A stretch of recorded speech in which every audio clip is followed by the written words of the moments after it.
I hate to say it this way, but I almost like losing. Today we're in Florida with Caleb's Lawn Care. People always say that you don't want to meet your heroes. We had almost $300,000 in annual revenue the year before last. In order to do that, you'd have to be the smartest or the hardest working person that I know, and you're neither. You have given up all control of the business to someone else. But then he had this bright idea of changing subscription pricing I forgot to tell you the worst part. and lost almost half his revenue. Woo! Yeah, you'll sell a lot of those. We offered refunds. His employees have left now. You don't have much when everyone hates you. Well, it's stressful. If you're not making money and you're working crazy hours and all your employees are leaving, why didn't you pull a Band-Aid off right away? Fired him without notice. Dude, that is what you call a horrible spring rescue. I'm sorry. We're gonna try to turn this around with the help of the Rubber Ducky, with the help of Jocko Go, and the fact that we have a tornado watch right now. It's gonna be very, very exciting. Oh, dude!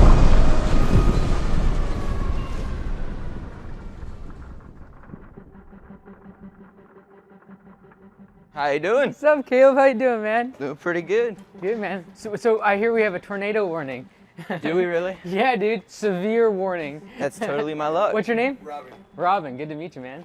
My name is Caleb Conger. I'm the owner and operator of Caleb's Lawn Care. We did $175,000 of revenue last year. The year before, we did about $283,000 of revenue. We're losing our only employee next week, and so I'm trying to hire and replace him. Last year, we tried to completely swap up the business model and to do subscription-based mowing.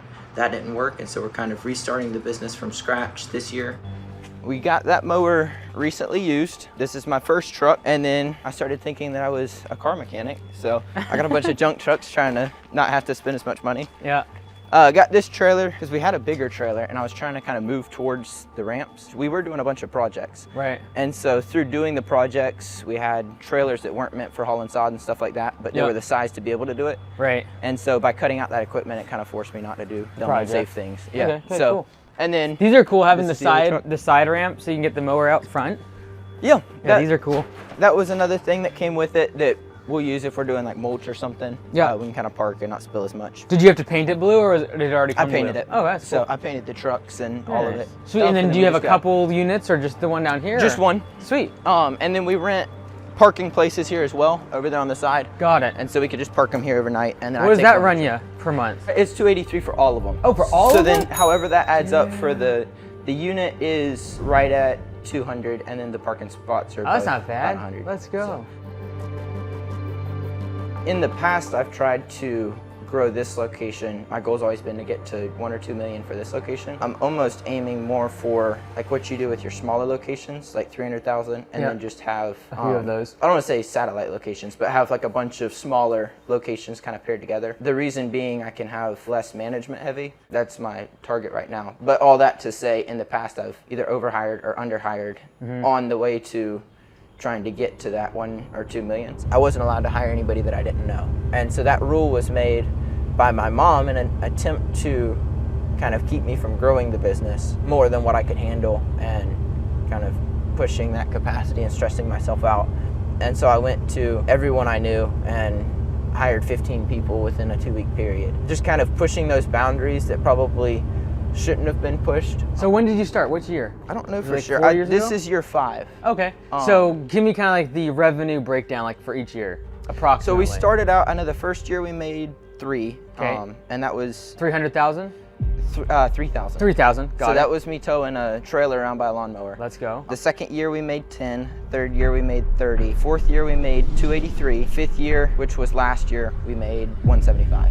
My family has never really had money, and we've always tried to work really hard to get it. My dad does construction, and so I did roofing and construction with him.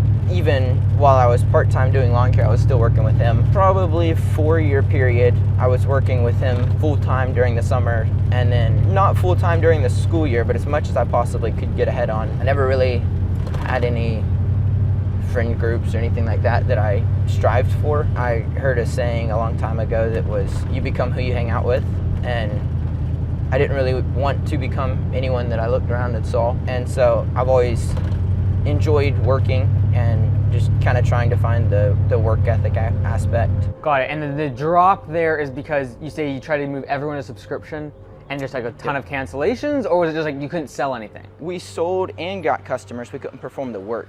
because we underpriced it and didn't have the capacity to be able to handle it. Got it. So doing the subscription, what was like the impetus behind that? Like what caused you to want to do subscription model? My goal was to lower pricing, thinking if I was route dense enough, it would be like having commercial contracts where we could just mow everything. So 12-month contracts essentially is what we were trying to, like, or like subscription per yeah, month. so they were subscription per month. It kind of worked, but we didn't have the capacity to handle it. And Right. so if I had went in having cash, it may have worked. Well, it worked. You got a little ton better. of customers just at a low price. I think we sent out 800 subscription proposals, or had 800 requests. Got So it. out of those 800 requests, we only fulfilled, like even got them a quote to like 200. Got and it. then out of those 200, we closed 150 or so. And we had everyone quit at once because they don't make P4P if your All your pricing's way employees too quit. low. And so everyone would quit at once every month. And so, Wowzers. yeah, it was So you're bad. cycling through trucks, you're cycling through team Our members? Nice. average employee stay time was like 2 weeks if they Got made it. it that long. It's really difficult to institute pay for performance when you have really low prices, because ultimately on pay for performance you give a percentage of the labor revenue to your employees. Well, if your labor revenue and your prices are really low, your employees aren't going to make much money and they're not going to be happy. And it's also difficult if you're a really young business owner to hire people that are 10, 15, 20 years older than you. It just makes things a little harder. So basically you ramped up, it was a great offer because it was so cheap. Mm-hmm. Got a ton of contracts. Because of that, they're all underpriced.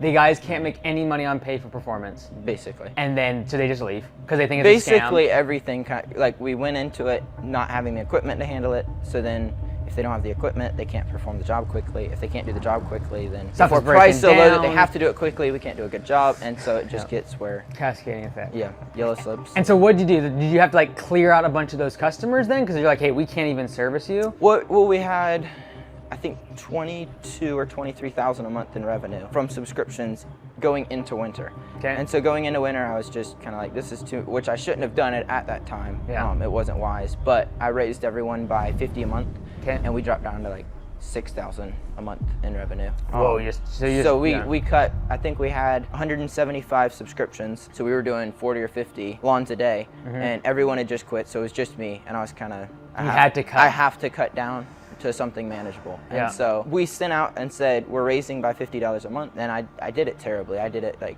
3 days before we were billing everyone. And Nice. so I was just, couldn't get that. I mean, it was one of those things where couldn't get to 'em I couldn't anyways. get to it by the end of the week, and so Yeah. it's, You you kind of needed have to people fire to- me by in 2 days. I definitely don't really care about winning. I hate to say it this way, but I almost like losing. Just fun to make the mistakes and kind of see where I went wrong, and that's probably the easiest way for me to learn, it feels like. And so I would almost say it's neither, it's just enjoying the process. So when you raised everyone basically $50 a month, so probably like a 25 to 35% price increase on across the board. So we had priced it $99 a month. So everyone was at $25 a visit, and these are half-acre properties. Oh, dude! For acre properties, it was $150 a month, and then for acre and a half properties, it was $200 a month. Woo!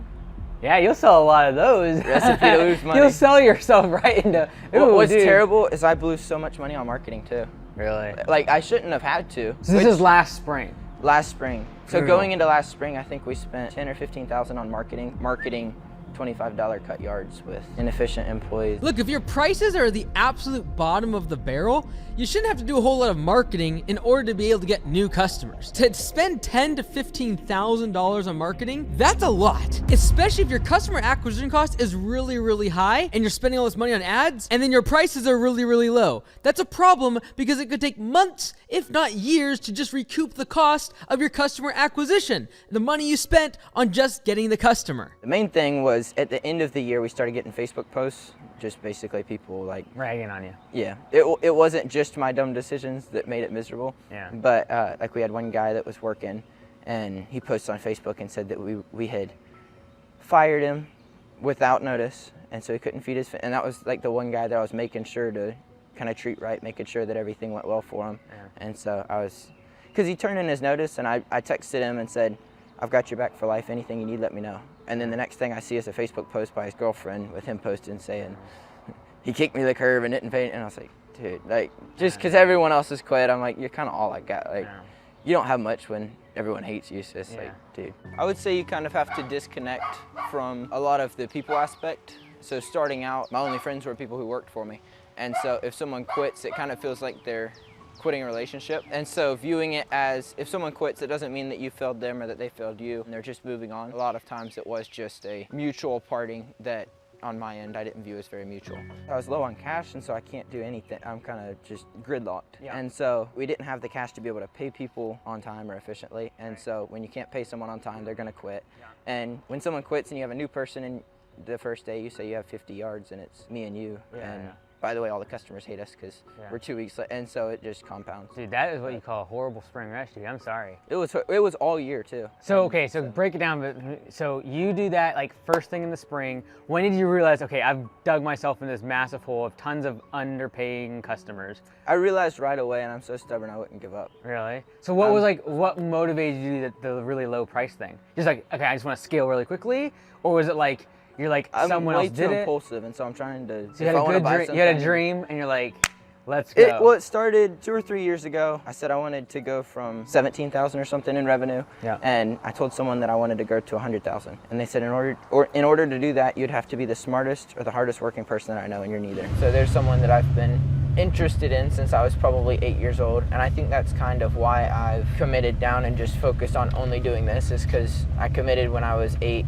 to myself that that would be the only person that I would ever date or potentially marry.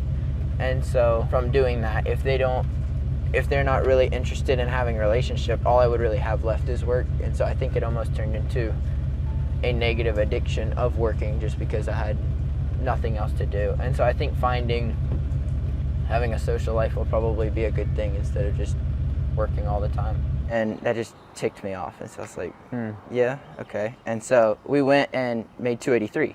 And so then the next year I was talking, same person.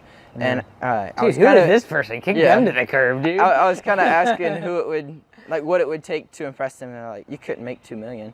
And so that's how I got that number. And so I was like, I'm going to go to 2.2. First off, is that person you're trying to impress still in your life? Okay. And I'm not still trying to impress, like, okay. What I didn't realize is they didn't want to be impressed. Right. And so I was trying to prove to myself that I could do it. Right. And so I used, because it was everyone, like I literally made a list and would go around and ask everyone that I knew, you think I'm good enough to do this? The joy that I find in it personally a lot has been just proving that things are possible that other people feel aren't. That's probably a lot of why I even ask when I know that people wouldn't think it's possible. Finding motivation in, if other people don't feel like it's possible and I do it, I can prove to the minority who's trying to achieve things like that it is possible. When I made that list of if I could make it to 100,000, I had a call with you, a coaching call. Last year did 17,000 revenue. This year, you think what are you shooting for, like 25? You think? I'm kind of someone who just sets ridiculous goals, and so I'm going for 100 this year. Let's go. You were the only person on the list that did believe. Really? We talked? You were the only Oh, person. dude, I don't remember that. Sick.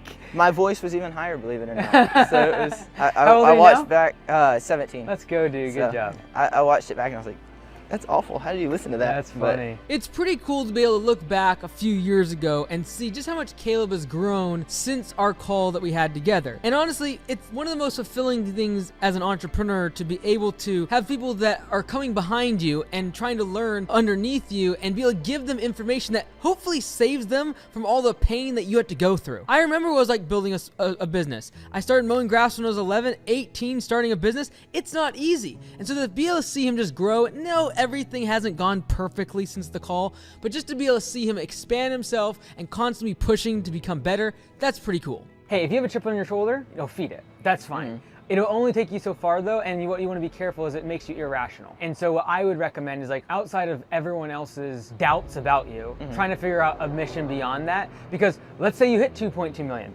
then what? You've proven them out wrong. of insecurity, it's not. Right, and so it's like, let's figure out like why you want to build the business, not why they don't think you can. Because a lot of people, they'll just bag on you because they either A, have given up on their own hopes and dreams, and so they think they want to reflect that on everyone else. And then guess what's going to happen? When you become successful, they're going to dislike you more and doubt you more, simply because now you make them look bad because they're comparing themselves to you. Yeah. Like the one way for them to feel secure is make sure everyone around them fails. Or doesn't succeed, or doesn't go way above and beyond. So they just be like, oh yeah, you can't do it. Because the hope is you don't do it and it proves themselves like, I'm fine. If you can get the locus of control, like outside of them and back onto you, it'd be liberating. So like, what do you want the business to look like? Because like the whole like getting lists of people's names, you have given up all control of the business to someone else. And Because that's it's basically a list of people who have more power over your decisions. than you do. 100%. I want to make sure that I can work hard enough, but also do the business smart enough to be able to provide for the people around me. Our pastor had his water cut off, and that was probably the thing that kind of pushed me a little bit over the edge, work ethic wise, just because I cared about them a lot. And their water was cut off, and I didn't have the money to be able to pay to have it cut back on. And that was all I really wanted to do at the time. And so that kind of motivated me too. I just sat down and said never again. I believe as business owners, it's important to know what the why of your business is. Like, why does it exist? And it's not just to make more money, because there'll be moments you're not making money and things are going really, really bad. And in those low moments, the only thing that has really ever anchored me and kept me in the game is going back to, why did I get started? What am I trying to accomplish? What's the vision and the mission for this business?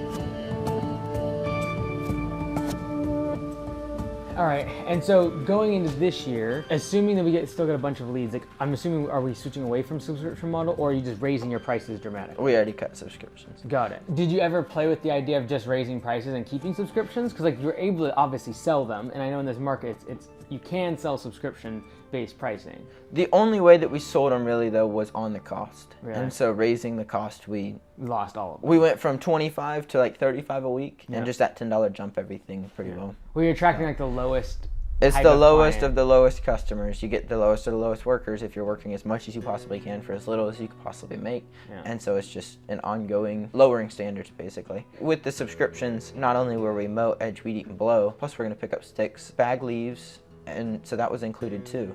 But when you're doing that, then you have to buy like for the Skag, it's like $6,000 for a bagger. Right. Oh, yeah. And so we bought a big clamshell bagger, but like when that breaks and we have no money, it's like, well, we're in the contract, we're bagging leaves, so then we have to blow off the lawns, and so it's just nightmare after night. And then like we have weather like this all the time. Oh yeah. No. So when a hurricane comes through and someone has a 30-foot long stick that they're like, hey, then that's where we drew the line. I think I took a simple thing, which is taking grass from one height and making it shorter, and made it complicated not only for me but for workers and customers. In the future, if I were to do it again, make it as simple as possible, just kind of aim for simplicity.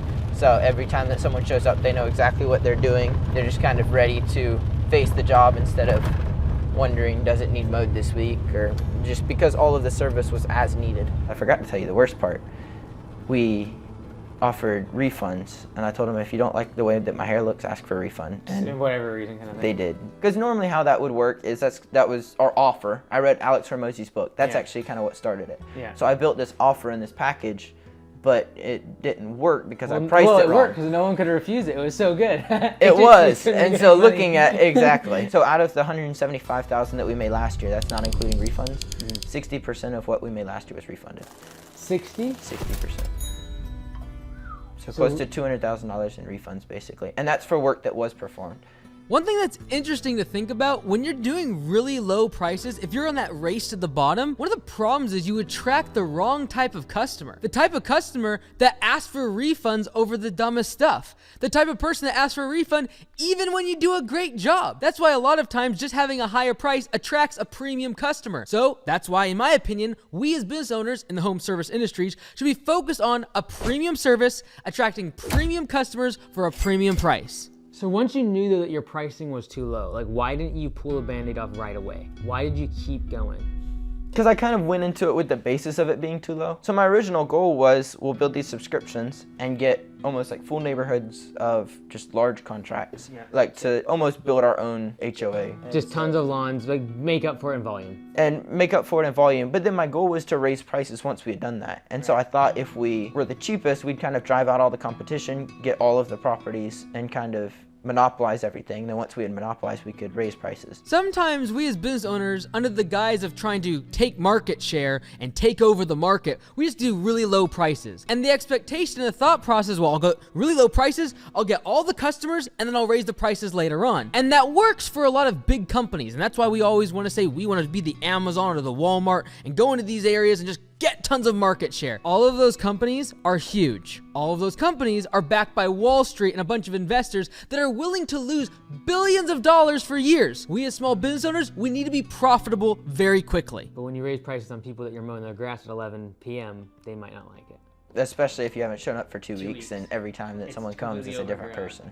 And that's what's killer. Once you get behind in spring rush, especially in Florida, when you show up, they don't want to pay any more because it's up on it's your fault. But the lawn is going to take twice as long to cut. I kind of told customers it'll be mowed every week during summer. And so I worked my brains out trying to keep up with that, like just to keep my word to everyone. I just couldn't. As far as not holding up to my word, I was able to hire other people. If they really needed it done, I hired other people who billed 3 times as much as what we made one visit and refunded the entire month. And so I feel like I definitely did my best to honor what I said I would do, but it did hurt to have them all leave in the end after all that. So maybe just kind of walk through what your current plan is and like where we're going from here. I know it's like, obviously we're not doing low price stuff anymore. The problem, like we got to find at least probably another couple employees, like bring them up to date, like snapshot for today. My goal has kind of always been to grow it as big as possible. It didn't start out that way, but probably 2 or 3 years in, that's kind of what it evolved to. I'd like to do what you've done with Augusta franchise-wise, but do that through corporately owned locations. So they would get a share of the revenue and kind of grow the business as if it was their own, but not have any of the stresses of the overhead or marketing or anything like that. Yeah, so like if you're gonna do that, you basically need to get the location to like 500,000 to be able to afford a general manager. Because if you're going at like 200, 300,000 with a general manager's salary and like just paying them as a lot of overhead, usually there's not enough meat on the bone. Especially for young business owners, it's very easy to get way ahead of ourselves and start planning what's going to happen to our business in 5 years, in 10 years, and even 3 years. A lot of things can change in 3 years. And so yes, it's great to have grand visions and dreams of what you want the business to become. But then you got to work backwards to the present day and ask, what am I supposed to do now? What is the next step?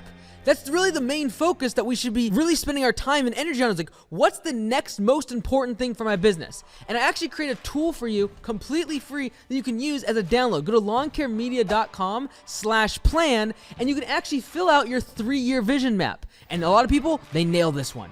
And then what I want you to do is work backwards to your 1-year strategic plan. What are you going to do this year to get closer to that 3-year goal? And very specifically know your budget, what you're doing for marketing, etc. And then I'm going to drill all the way down to what are the things that you need to get done today, the next step in your business. That's the thing you want to stay focused on. Step 1 though is like make this location a successful first one. Then like the whole nother step is like secondary location, because like 2 locations is infinitely harder than 1. Yeah. Because now you can't be in both places at the same time. But for now, like today, like what are we doing this year? Like what's the projection in terms of revenue? The objective this year is to kind of just stack cash, because I've never done that in the past. I think what's led to a lot of the failing in all areas. My hope, I hate to say it, was that he would come down and say, you need to pass out thousands of door hangers, because that's something I can control. And so I think a lot of it's having control, and if it's out of my control, it's when I don't like it, and just waiting and saving money seems out of my control. Well, it's stressful. Like, dude, if you're not making money and you're working crazy hours and all your employees are leaving. Last summer, it got to the point when we were working so much that I'd be working till 10 or 10:30 at night because the mower's got lights on it, and I'd stick my phone light in my belt. So we were mowing residential properties till 10 or 11 at night, and then I'd get up at 4 or 5, work out. Well, I wouldn't get up. I'd do office work all night because I was still in school too. So school works during the night. And so it got to the point where I was averaging 2 or 3 hours a week in sleep. It was not good. Did you finish school now?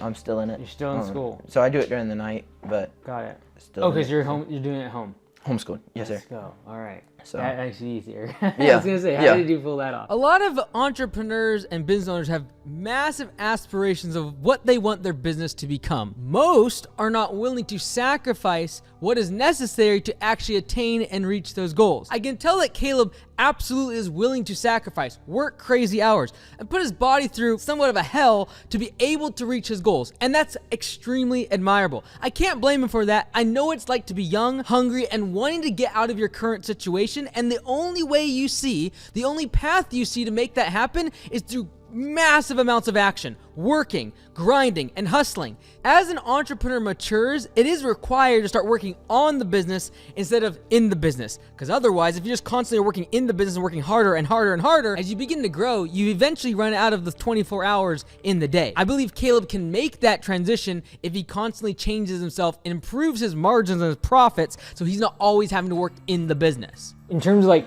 a balance sheet perspective right now, what's cash in the bank? Is there debt? Did you have to go into debt last year? Like, give me kind of that breakdown. When I spoke with you on the phone for the coaching call, you recommended that I buy a zero turn on 0% interest. I think this was 2 years ago. And then I got a 60-inch big dog zero turn. It isn't working more than it is. If I'm trying to expand next year, would that be something to look into going into debt for something, or is that? Yeah, like, you know, at your size, and I wouldn't be opposed to it. I took that advice. We did buy one. We owe $2,000 on it now. We got it at, I think, 14. So I didn't want to pay it off until I'd kind of talked with you to see if there's a better place to put that cash. There's no other debts, and that's in my parents' name because I can't get anything yet. And Usually so that's the good thing about being young and going to business. You're forced not to have debt because you can't get debt. Yeah. So besides that, there's no debt. And from a cash perspective, like, where are we at? we've got kind of an operating fund and then another emergency like checking. Yeah. In the emergency checking, there's right at $8,500, I want to say. And then in the operating expenses that'll be spent out is right at 7. Okay. A little over 7. In my opinion, having at least 1 month of revenue in cash reserves is usually a pretty good benchmark for to be able to know how much money I need to have in the bank. So if I'm making $100,000 per month, I should probably have at least $100,000 in cash in the bank, ideally. One, the hiring process, like the best way to find someone, is that a good way? Just putting out flyers and like talking to people that I know locally who are reputable, who would have reputable communities of people looking for jobs. And then also, what is the training process like? Just have a checklist. What I did yesterday was I had a checklist of each thing he would be taking on, and then since he's been doing it for a while, I just had like a proficiency scale of how good are you at each thing, and he was better than me at all of them, and so that's why I let him go solo this morning while we were talking, instead of just telling him to stay home. Right? He has experience, and so he can jump in and do the job. The problem is finding people like that is not scalable. Like, you're not usually going to find someone on their first day is better than you at doing the work. You need to be able to take a McDonald's level labor and turn them into a profitable. And so I would say this, right now, we're not going to be spending money on marketing. Instead, we're going to spend that on Indeed, and we're going to just keep interviewing people. Okay. Right? As you're hitting capacity and you're raising prices and all this, you're going to find that next employee. And if you find them within a week, you're going to give them a job offer for like 3 weeks from now or 4 weeks from now. So I should go ahead and try to get someone scheduled to start, you think? Yeah. Well, we know within the next couple of weeks we're gonna hit capacity. We know we're gonna raise prices, and then a couple of weeks from then, with the spring rush, and you got 4 or 5 new estimates coming in a day, like, we should definitely be hitting 90 budget hours in a matter of a couple months. Because Robert knows someone that owns a business who's quitting his business just because he can't make money in it. Is that someone that I should have a conversation with? And I'm always hesitant of people that own their own business. The reason is because they're used to making their own rules, and so assuming that they are really humble and they actually are able to say, I failed and I'm not a business owner. If they can't do that, I wouldn't bring them on. It's very difficult to be a leader of leaders, i.e. business owners and entrepreneurs. It's like very difficult because they're rule breakers and they don't want systems. They don't want people to tell them what to do. They want to make all the rules themselves. Yeah, like I would say if I was speaking to you as a friend without the cameras and everything, I would just be like, take this year and we need to like put our feet back underneath us. Not for a month or two, the entire year. okay. And stay in profit mode. Like, make sure this is the industry you want to spend the next 10 years in. Be really profitable in it. And then the world's your oyster after the end of this year. The most difficult part will probably be not trying to make it artificially difficult. Like everything that we talked about, it will be super easy, and I think that will be the difficulty in it, is getting to capacity and raising prices. It's the most difficult thing we'll have to do is raise prices on customers, and it's the click of a button to send a mass email. And so I think not having anything difficult to work on is going to be the main challenge. So I need to find something difficult to keep me busy. Like, it was something I talked about with the owners of Augusta Nation in our mastermind this morning. And that was like, we all have these plans in 5 or 10 years of where we want to be at. But if we get our heads in the clouds on that, it will distract us from like what we actually supposed to do today. When people like want coaching or they want to think about, how do I create a command center? How do I start a second location? That information to you right now is worth absolutely nothing because you can't execute on it. Okay. The only thing you can execute on right now is raising prices, hitting capacity, and making this location more profitable. And if you do that, it'll make what you want in the future more possible. I would say just refocusing with Mike and sitting down and looking at making the smart decision would be the best decision business-wise, rather than operating on a hope of, well, in 10 moves down the road. Like if it's a chess game, you can't start off moving your king. Just because it's boring doesn't mean it should be different. It most likely means that that's the route that you should take. People always say that you don't want to meet your heroes, and so I was kind of curious to see if that would be true, and so far it doesn't seem to be.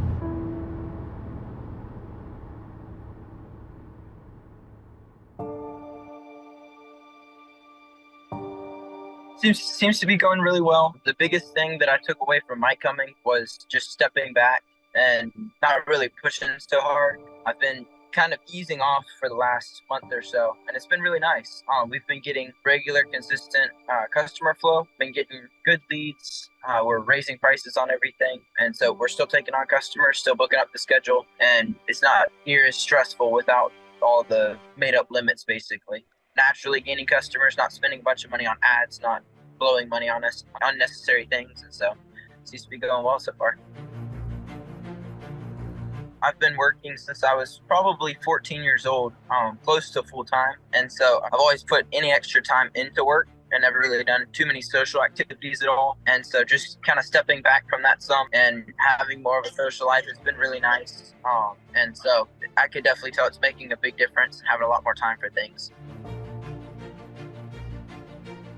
I would say it's more of kind of at a crossroads, and so I have the choice to continue to scale it. I think I would still definitely like to scale it to multiple locations. I think after talking with Mike, though, I would do that slower, and so instead of trying to grow super fast over the next 2 or 3 years and stall out, I'd rather slowly grow over the next 8 or 10 years, and so just spending, like he said, spending the next year or so just focused on this location.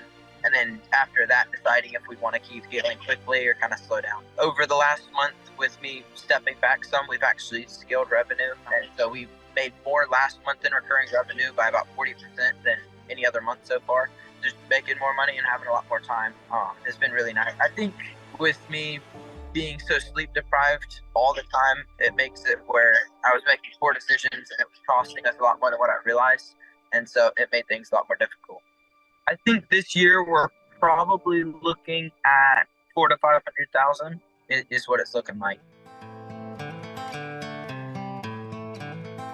It might not have even been 2 days after Robert left. And so I know, I think I mentioned it in the video, but we had a rock star named Cypress working for us, and he had taken off to Oregon for the summer. And so I actually called him the morning that Robert left and just said, I booked your plane ticket, and you're welcome to hop on the plane. If you don't want to, the ticket's there. And he hopped on the plane. So he came back and he's been working with us. And so that's been a major help. And so Cypress has helped pull us through.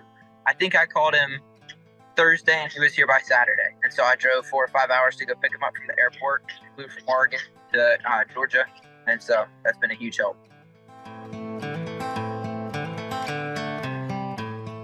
I think honestly talking to the camera guys was one of the biggest things for me, just riding around. And up till the last probably month or two, I've just been pretty closed off and just put my head down and worked for years. And so just kind of almost hardened off against feeling anything. And I think riding around in the truck and especially talking to Mike and things too and explaining why I do things was one of the most beneficial parts, because when you tell someone why you do something, it makes you really think about it. And for a lot of those things, I realized it was just preconceived notions where I said I'm going to do it, so I'm going to do it. And so one of the biggest things was relationally. I know I was talking to one of the camera guys, and he was asking me if I was dating or in any relationships or anything. So there's someone that I've been interested in since I was probably 8 years old. I committed when I was 8 to myself that would be the only person that I would ever date or potentially marry. Long story short, there's been a childhood friend who I've known since I was 5 or 6 years old, and so we're actually dating now. And so that's been one of the biggest things, is just relationally kind of opening up and not being so closed off and miserable and alone. So I've got good friends around me, got Cypress back, so good work help, got her, so I have a little more motivation for things and have a reason to take off